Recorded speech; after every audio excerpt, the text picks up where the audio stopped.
I have one here. I'm just going to read it out quickly. When we ask school questions, they seem not to have the answer to the questions. They say this government is not giving them the information they need. And then somebody said, my son is 6 years old, and most times it's difficult to get him to spend even 15 minutes studying or do his read writing. How do I go about this, please?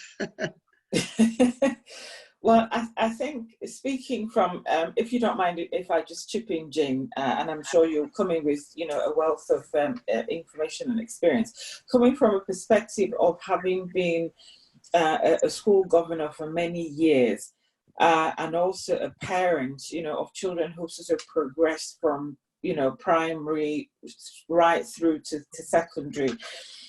One thing that I find is that we need to understand how the system works. And a lot of time when we as parents, because I also support parents, on a range of issues with schools. And when we want to dialogue with the school, we dialogue from a place of, I am in the right. Now, I always say to parents, there is nobody here on the platform, if anybody came challenging you about what you were doing, the natural reaction is to go on the defensive. It doesn't matter what it is. And so the schools have a duty to protect themselves and protect the staff. So I always advise parents, I say, when you are going to the school, make a detailed record of what it is you want to speak to the school about. So don't be vague in your questioning of the school. So for instance, you want to question something, your child comes home to say, today whilst I was in class, the teacher spoke to everybody but didn't speak to me. And they tell you once, they tell you twice. Now you go in and you say, you don't like my daughter. Now, the natural response of that teacher is to go on the defensive and say, I don't think so. I don't know why you come up with that assessment, because you honestly don't know what's been going on in the class. So I always say, ask for initially a one-to-one meeting with whoever your child or children's class teacher is. Try and get weekly reports. I do it, and I've done it for many years. I get weekly reports on the performance of my children and anybody who is under my care, so that if there's a dip in behavior or concentration, you can work through it. Now, if your child comes to say the teacher is speaking to everybody and not to me, it's to say to the teacher, my daughter or my son has said to me twice, they have not felt included in the class activity.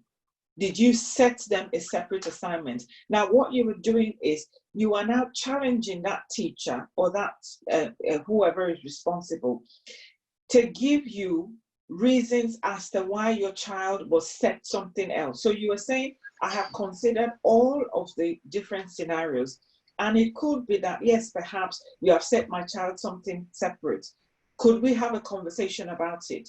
Then they are more open to tell you, oh yes, they weren't included in that conversation because I wanted them to do, or because they were being, they weren't paying attention or whatever. I don't like the term disruptive, but some teachers would say they were being disruptive in the class, whatever, they wanted.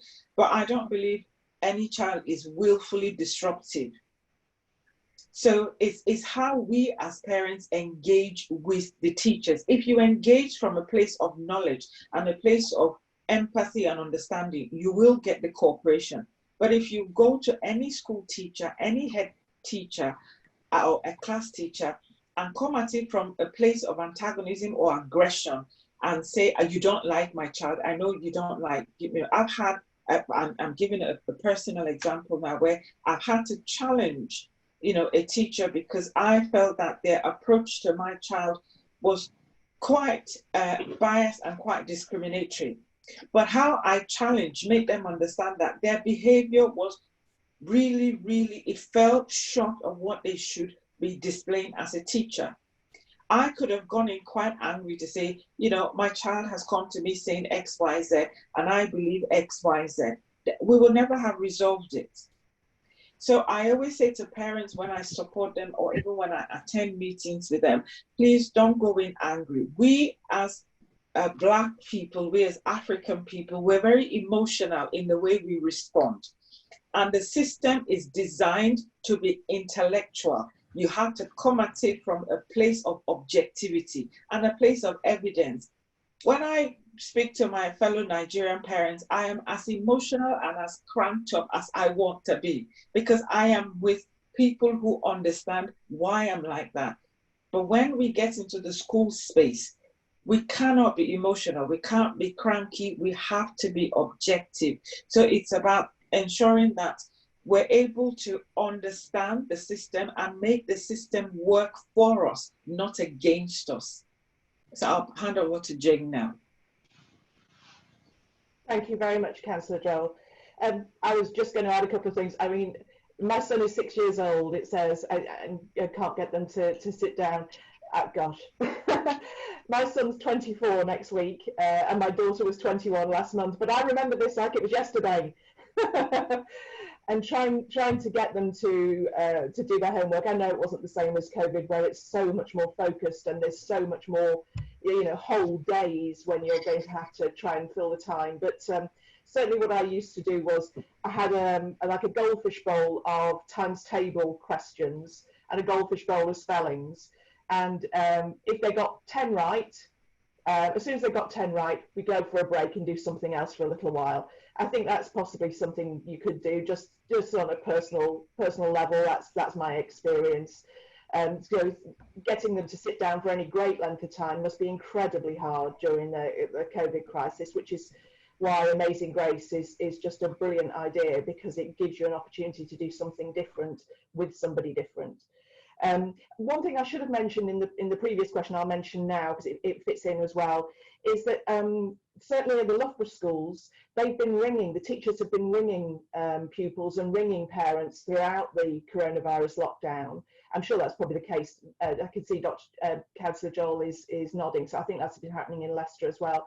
But certainly they have been doing that and putting focus on as much as possible that individual child's needs.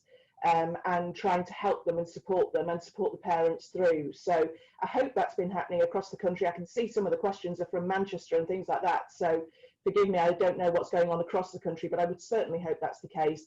It is in Loughborough, and I've been around Rawlings Academy, for example, recently and met with the head, seen how she set it up ready for September, and seen, and she's told me about the things they've been doing over these last few months. So I'm hoping that's your experience, but if it's not and you are in Loughborough, don't hesitate to come back to me. Okay, thanks.